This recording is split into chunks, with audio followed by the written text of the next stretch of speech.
Hello there, nice to meet you. My name is Ayvianna. I'm an actress. I was quite a shy, quiet, introverted, very academic child, and I didn't have many friends. And I used to hang out at my local theatre, and that was, I think, gave me some form of solace. It was one of the only places I felt I kind of fitted in. I didn't fit in at school despite being very brainy. There's a certain magic about theatres I've always felt. And I decided I wanted to go to drama school, which was, everybody laughed at me when I said I wanted to go. They thought I was insane, but I auditioned anyway, and I got in at Manchester. I went to the Arden School of Theatre in Manchester. I went there for 3 years. Then came to London to pursue acting. Spent a few years just literally auditioning for everything under the sun. Anyone who would meet me, I was there.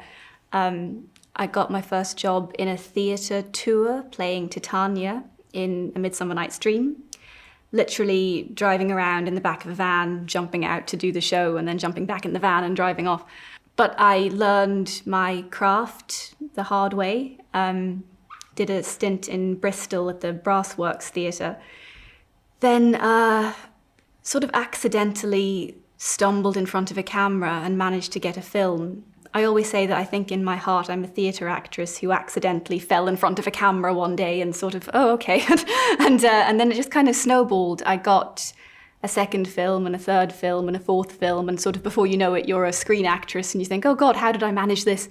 Again, I think I was shy and lonely as a child, and I used to watch Kenneth Branagh doing his Shakespeare adaptations, and I don't know why, but they really, really gripped me and really spoke to me. He did a fantastic Hamlet in '96, and he played Iago in Othello, and he's done lots and lots of Shakespeare adaptations, and I loved them so much. I watched them over and over and over again. I could tell you nearly every shot from his Hamlet because I've seen it so many times, and I used to watch it. I had the text of Hamlet, and I used to sort of read along as they were saying it on the screen, and sort of I almost self-taught myself how to do it from just watching it. And I think I just thought if I could do that, that would be the coolest job in the entire world, and I would be happy forever if I could just do that. And I didn't think I could. It was laughable that you think you're going to do that? But I just decided to try, and I'm still trying. I got a part in a film called White Colour Black, which is a really beautiful piece directed by Joseph Adesunloy. It features mainly a black cast in the leading roles, which is fantastic. It's about a young photographer who's living in London and living quite a hedonistic, decadent lifestyle, who then discovers his roots. His father dies and he has to go back to Senegal.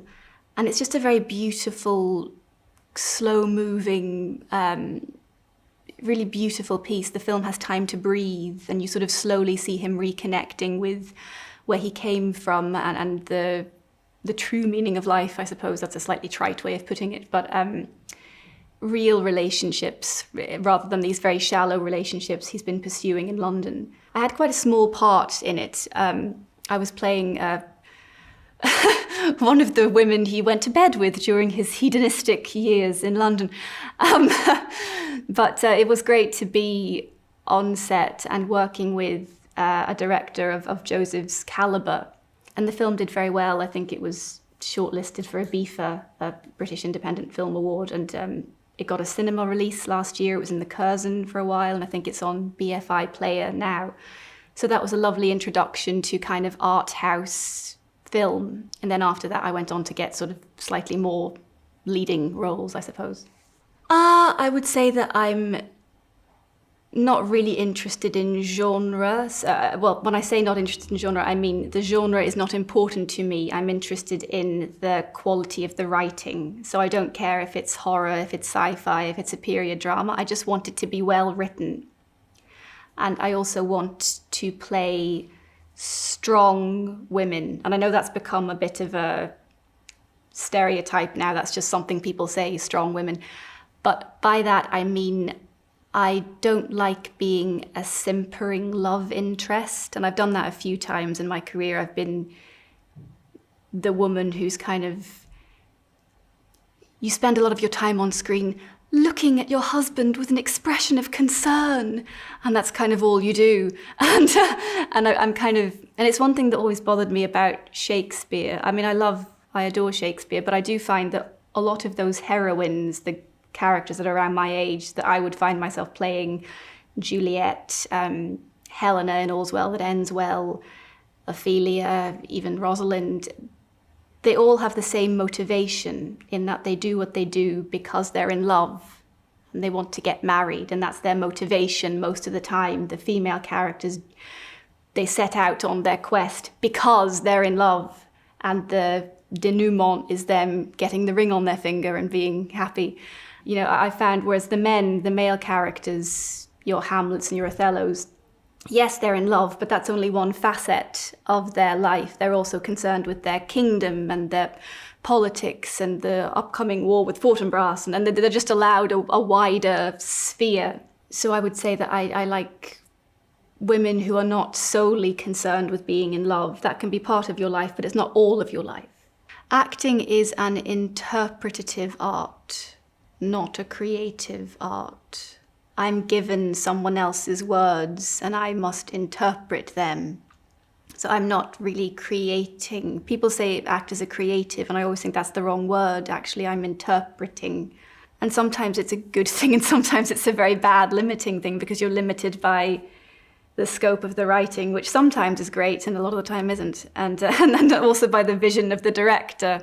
And you've got to work within their framework. No, I don't want to direct or write or produce. I'm very focused. I want to act, and I don't want to be diverted from that path.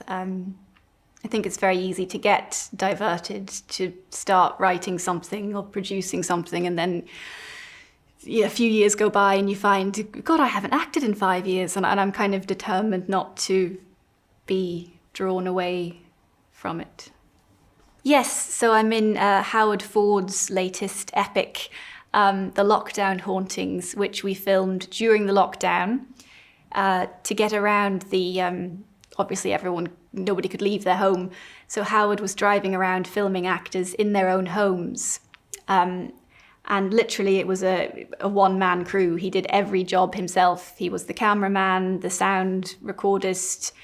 If we needed another person reading in lines, that was him. So he was the other actor. He was everything. And we were very limited in the scope of what we could film because we were limited to literally the props I had in my house. But I think what he's managed to do with it has been fantastic. It forced us to be resourceful and to really use everything we could in that space. It forces you to think outside the box. You've got to make it work without access to locations and props and a big crew. And Tony Todd is in that film, The Candyman, which was awesome. Yes, so I think that's on Amazon now. If you want to go on Amazon Prime, you can see that. I think I met Howard originally when I auditioned for a commercial. He does a lot of commercial directing, and it was a champagne brand. He was directing a commercial, and I didn't get the part. But then I was hired at a later date to do a voiceover for the lady who did get the part, because they filmed her on an island. It was very Bond-esque. She was coming out of the sea in a swimsuit and all this. And then they didn't like her voice in the final edit, and they said, I know, it's ridiculous. Would you mind doing some ADR for this actress? And I was like, all right. And that's how we met, and we just stayed in touch. I think he follows my Instagram. And he was calling people he knew. There were no auditions, but we're in a lockdown, so he literally cast it from actors that he knew and had worked with. And he must have remembered me from this champagne thing years ago, and I just got a phone call one day. I play a lady called Victoria, who I think was working for the NHS, which adds a layer of tension, I suppose, because a lot of those frontline workers during the lockdown, they kind of bore the brunt of the whole thing. And she lives alone. Again, I live alone in reality. So, and again, that was another scary thing during the lockdown. I didn't have anyone I could... You're very much stuck on your own, and there's no one you can ask for help. She was dealing with that uncertainty and unease that we all felt. She came home from work one day and you're thinking, what's going to happen to me? Will I be back to work tomorrow? Will I not be able to go to work? Will I be stuck here in this house for months? Do I have enough food in the freezer? And it was frightening. Another film which I'm in at the moment, which is currently doing its festival run and it's doing very well. It's called Hollow, which was directed by a French director called Jonathan Zaurin. It's just won Best Feature at Dead Northern and it's winning lots of festivals. Again, it's a very beautiful, exquisitely shot piece. It stars a wonderful actress called Pat Garrett, who is a lady, I think in her 60s. And I think it's phenomenal that we've got a mature actress in a leading role, because you see that. When do you ever see that? And it's terrible that you have to be 25 to be a lead in a movie. Why? If anything, people in their 60s are more interesting because they've lived. So I think it's great that we've got a mature actress in that role. And again, he uses horror to explore other things. So it is a horror film, but it's not just a sort of gory slasher fest. It is a film about the lead character is dealing with the loss of her husband, her grief, her oncoming dementia.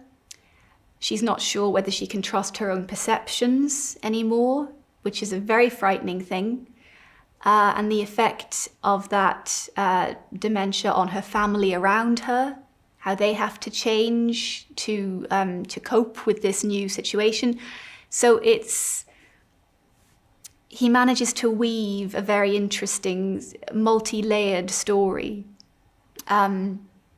It was written by Keith Temple, who wrote Doctor Who for years. So it's again, the caliber of people involved in the project is phenomenal.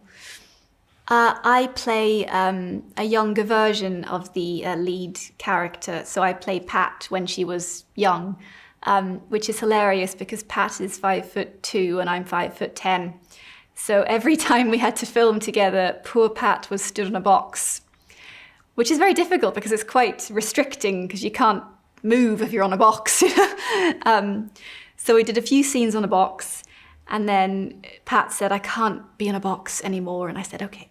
So we then did the rest of the scenes sitting down and nobody ever stood up. So if you're sitting, it kind of looks all right because everyone's kind of on a level. Or else she would stand and I would remain seated. So we kind of, again, cleverly cheating around this height difference. But again, I just felt very lucky to be involved. I mean, it is definitely a horror film, but I think it's a horror film with an intelligent script, which can be quite rare, unfortunately. I mean, for me, I like horror, which is not just gory, one person being killed one after the other. It's just boring and it's stupid and it's one level. It's a psychological horror. He builds tension. There's a growing sense of unease. The character's not sure whether she can trust her own mind. Are the things that I see happening really happening, or am I going mad? And that is frightening on a deeper, more visceral level, actually. It's beautifully done. I can't say enough nice things about it. So at the moment, I'm filming something called The Final 45, which is set during the Second World War. And I play a leader of the French Resistance. She's a character called Prudence. And she is involved with, she lures high-ranking Nazi officers to remote locations. And then I love her because she's strong and defiant. And again, it's what I was saying earlier. She's a woman who's empowered and strong in herself and believes in her cause, and she's not just sitting at home waiting for a guy to text. You know, she's a clever lady. I'm being directed by Ian Manson and Graham Birch, both of whom are amazing. Ian is very, very experienced. He's been at Sundance many, many times, had his films exhibited. So I'm, again, very pleased to be working with this caliber of filmmaker. It's been quite challenging because obviously Prudence speaks French, and I last spoke French during my GCSEs. So I called my good friend who's a voice coach and said, I need to sound French. And we spent a few hours working on that. It's difficult because I'm trying to sound like someone who doesn't speak English as their first language, whereas obviously I'm very comfortable in English. So then you have to think, if English weren't my first language, you would construct your sentences differently. You might be less confident about using the correct tense or the correct pronoun, or, you know, and then you've got to think then about how am I structuring my sentences when I speak. That's the thing with period work. Unless you've got a big budget, you can't afford, it takes money to create an interior which looks like the 1940s, whereas a forest looks like a forest, no matter what the year.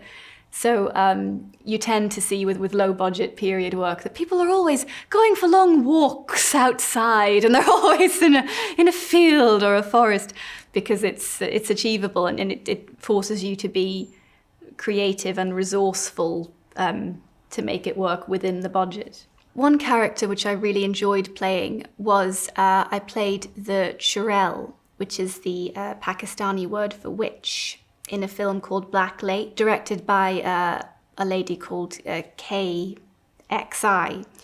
And it's a really beautifully shot, again, you know, exquisite art house piece. You can press pause on any frame in that film and it's like a painting, you know, it's beautiful. But what I love about it is she's using horror as a means to explore a deeper issue. And I think that's what some of the very best horror films do. Yes, it's a horror film and there's a ghost and there's a witch and yes, blah, blah, blah.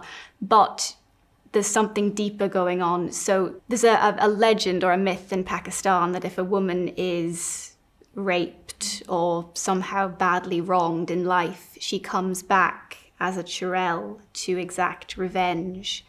And she uses this myth of the churel coming back to explore the systemic rape of women in Pakistan. The film opens with a little girl being attacked and killed. And then we see her churel moving through the world.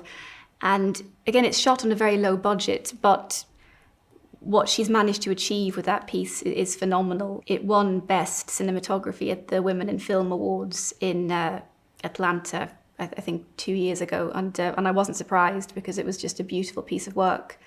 So I was very proud to be involved with that. So I have a film in the cinema at the moment, which is really exciting to get that cinema release in the UK. It's called Barun Rai and the House on the Cliff, and I play the villain of the piece. I can't say too much, but there's a cliff and people are mysteriously falling off the cliff, or are they being pushed? And what I love about it is that it's the director and a lot of the lead actors are Indian. And so it really merges genres. They've managed to fuse the sort of Bollywood influence along with the Western cinema influence. And it's created this amazing kind of big, colourful, kaleidoscopic film. It's almost like a Baz Luhrmann kind of big, colourful, spectacle-led piece. And that's the Bollywood influence coming in. And it flies all over the place. There are scenes in India, scenes in New York, scenes in the south of England.